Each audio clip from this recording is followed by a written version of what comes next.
Within minutes of the conclusion of the declaration, Harry S. Truman, President of the United States, formally recognized Israel's statehood. The following day, the newly established Jewish state was fighting for its life. 1,000 soldiers from Jordan's Arab Legion attacked the Jewish quarter of the old city of Jerusalem. The Jewish people were ethnically cleansed from their ancient capital city. Apart from a period of 200 years following the crushing of the Bar Kokhba uprising by the Romans in 135 AD, Jewish people had lived in the walled old city of Jerusalem continuously since the Babylonian exile. Now they were exiled again. Syria, Egypt had no claim to Jerusalem or the West Bank. That annexation was only recognized by Britain and Pakistan.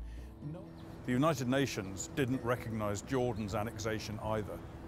The Jordanians renamed the captured territory the West Bank. I think it's really arguable that Great Britain was fundamentally itself in breach of the UN Charter by being involved in the attack on Israel in May 1948. And therefore, I think any resolution which directly or indirectly accepts the validity of that attack is also in breach of the UN Charter. The Arab rejection of Resolution 181 precludes the Arabs from any legal claim they might otherwise have to that territory.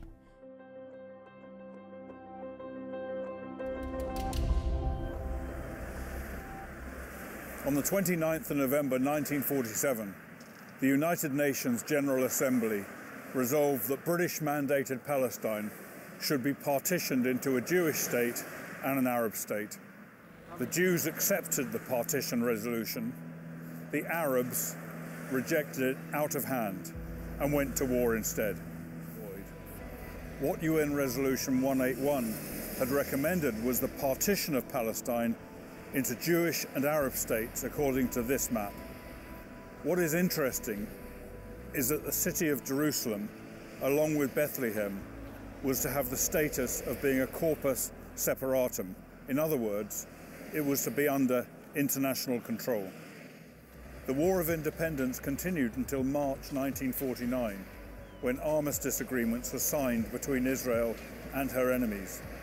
The 1949 armistice lines left Egypt occupying Gaza and Jordan occupying Judea and Samaria, which the Jordanian government renamed as the West Bank. In 1949, the government of Israel officially declared the part of Jerusalem that wasn't illegally occupied by the Kingdom of Jordan to be the capital of the State of Israel. The former mandatory power, Great Britain, refused to recognize it as Israel's capital. Many other nations followed suit. The fact that the Jordanian invasion and seizure of the historic Jewish capital with its holy sites was illegal under international law and a violation of the United Nations Charter was deliberately ignored. Another universal legal principle concerning Israel's borders was also ignored and still is to this day. The universal rule for determining the borders of newly emerging states at the moment of independence dictates that a new state takes on the boundaries of the pre-existing administrative unit as its international borders. The rule is called uti possidetis iuris. So Israel, as the only state to emerge from that mandate territory in 1948, automatically assumed as its recognised borders the administrative lines of the mandate, and that includes East Jerusalem and what was later called the West Bank, which was occupied by Jordan. The Arab invasion of Israel in 1948 and the run-up to it had another serious consequence, which is a political hot potato today, some 70 years later: the refugee problem. Go on. Arab refugees were created only as a result of Arab rejection of partition and especially their rejection of the right of the Jewish people to self-determination in the land. Had the Arabs accepted partition, had they accepted the United Nations proposal to divide the land into a Jewish state and an Arab state, as it was defined, no one would have been displaced at all. The Arabs in Palestine are being told, you can leave now, get out of the way, let the armies, let the Egyptian army and Jordanian army, let them do the work. And then when you come back, you can have all the property that belonged to the Jews when we've wiped them out. This is only the beginning of the story concerning the Palestinian Arab refugees. And as I said earlier, the political ramifications continue to this day.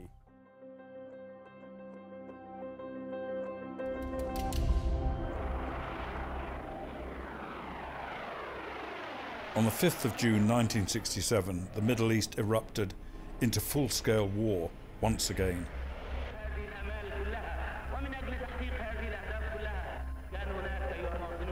After threatening to annihilate Israel for several weeks, Abdel Nasser, the president of Egypt, had closed the Straits of Tiran in the Red Sea, itself an act of war, and ordered the UN peacekeeping force to leave the Sinai Peninsula. Israel responded with a preemptive strike, destroying almost the entire Egyptian Air Force on the ground. After 2 days of fighting on 3 fronts, on the 7th of June, the Israel Defense Forces liberated the old city of Jerusalem from Jordanian occupation. Israel took back control after the Six-Day War.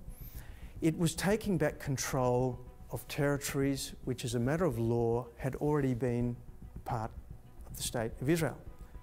So it wasn't taking back control of Jordanian territory, it was taking back control of territory that legally belonged as part of the State of Israel.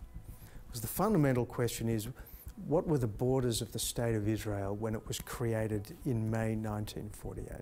The mandate is the last international authoritative determination of the boundaries of Israel. So the rule of international law, which has a fancy name, Iuti Potestatis Juris, basically says when a new country comes into being, its borders are the borders of the last top-level administrative unit in that area.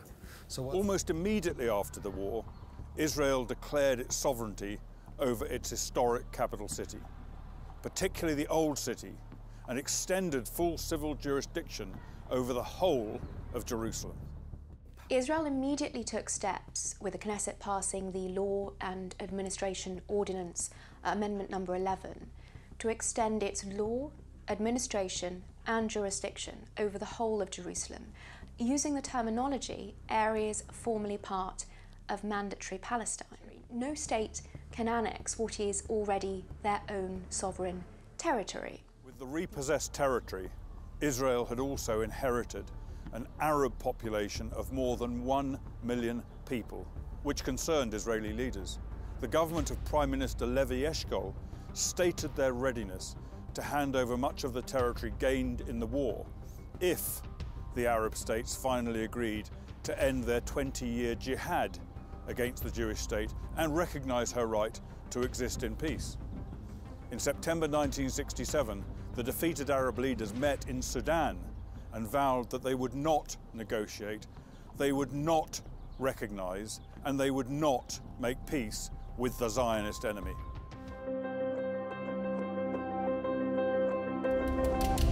The Six-Day War of 1967 left Israel in control of 3 times as much territory as she had before the war. The government of Prime Minister Levi Eshkol stated their readiness to hand over much of the territory gained in the war if the Arab states finally agreed to end their 20-year jihad against the Jewish state and recognize her right to exist in peace. In September 1967, the defeated Arab leaders met in Sudan and vowed that they would not negotiate, they would not recognize, and they would not make peace with the Zionist enemy. 2 months after the solemn promise by the Arab state never to make peace or even recognize the Jewish state, the UN Security Council passed Resolution 242. This resolution, together with the subsequent Resolution 338, after the Yom Kippur War of 1973, have both been the topic of much debate. What's interesting about 242 is that it saw the conflict, the way everyone saw it at the time, as a conflict between the Arab states and Israel. And one of these elements is withdrawal of Israeli forces from territories occupied in the 1967 conflict. And there are other elements in there, the termination of claims of belligerence, the end of Arab blockades of Israel, and the like. In November 1977, the Egyptian president, Anwar Sadat, made a historic visit to Jerusalem to begin peace talks with Israeli Prime Minister Menachem Begin. The visit resulted in a peace treaty signed between the two nations at Camp David in 1979. Similarly, a peace treaty was signed with Jordan, which by this time had renounced all territorial claims to the West Bank and East Jerusalem in favor of the people now called the Palestinians.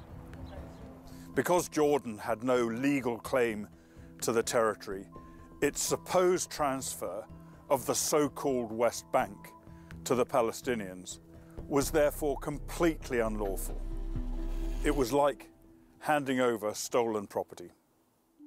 Israel and Egypt used 242 in their peace agreement, and Israel and Jordan used 242 in their peace agreement. But 242 doesn't create any Israeli obligations towards the Palestinians at all, because they simply weren't recognized as part of the problem.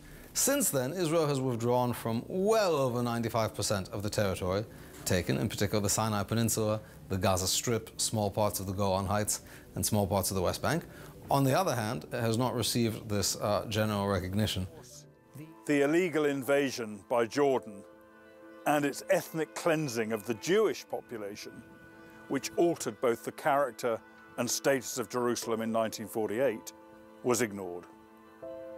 So the Security Council resolution is adopted on the false premise that the Basic Law had worked some fundamental change in the status of Jerusalem, and it's predicated on taking measures to invalidate that supposed new status.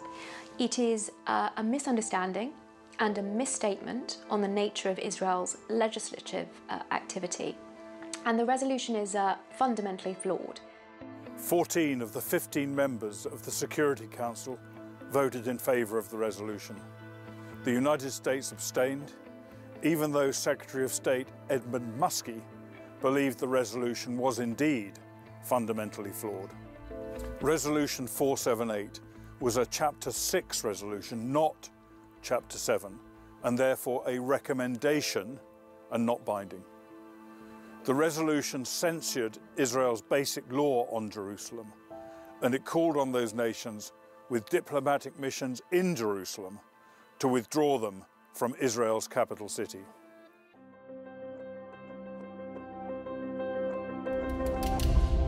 Suddenly, in September 1993, Israel recognized the Palestine Liberation Organization, or PLO, which had committed numerous terrorist atrocities, as the official representative of the Palestinian Arabs.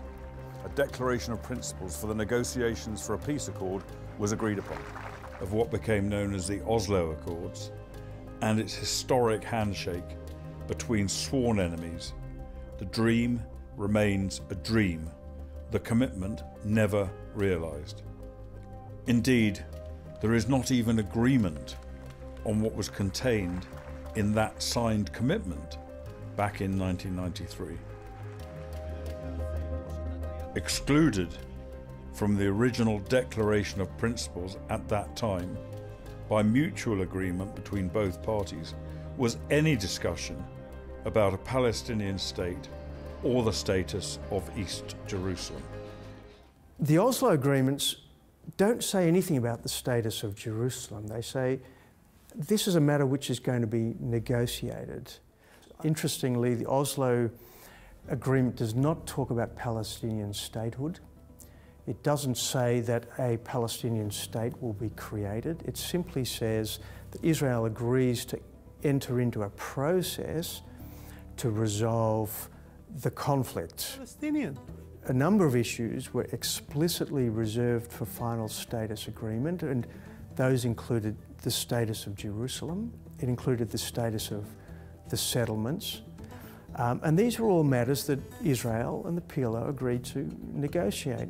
But it never says that all of the West Bank will ultimately belong to the Palestinians. That was a matter for negotiation. Today, some 3 decades on from the original signing of the Oslo Accords in 1993, its provisions have been conveniently forgotten by the Palestinian Arabs.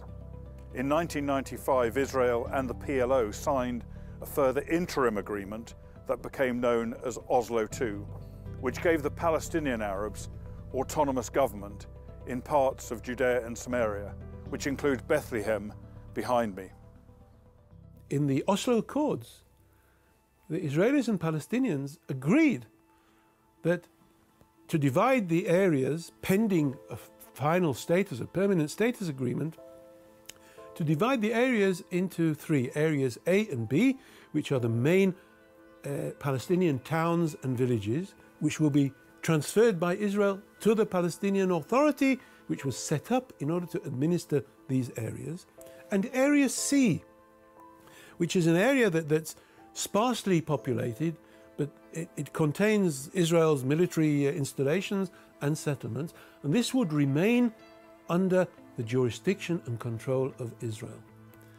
And it says specifically in the Oslo Accords that each side has the freedom to do planning, zoning and construction in the areas under its control. Most people on the so-called right wing of the political divide were ideologically opposed to the idea of land for peace, believing that ceding any of Israel's historic heartland to the PLO would be like allowing a Trojan horse into their midst. That has certainly proved to be the case. However, the majority of people on the left, like Dr. Einat Wilf, believed, as she does to this day, that the way ahead is to show good faith to the people known as the Palestinians in order to bring peace. This is exactly what Israel embarked on with the Oslo Accords. In fact, Arafat was already planning the Second Intifada. As soon as he got back home, he walked out. Simply walked out. He'd gone there as a man of peace. He actually won a Nobel Peace Prize for doing it. He won a peace prize for going home and starting a war. In 2000, Yasser Arafat rejected the best deal that he could have possibly got. One has to ask the question, why? Was his ultimate aim to rip the heart and soul out of the Jewish people through the international community, compelling them to surrender their ancient capital, which is so central to their cultural, religious and spiritual identity? The main goal of the PLO on the international arena is to undermine the status of Israel. Moreover, the PLO undertook in the Oslo Accords to renounce terrorism and to amend their founding charter that calls for the liquidation of the State of Israel through armed struggle. Not only does the aim of the destruction of Israel remain the central platform of their charter, but as Israel conceded land for peace through negotiation, Palestinian terrorism actually increased in response.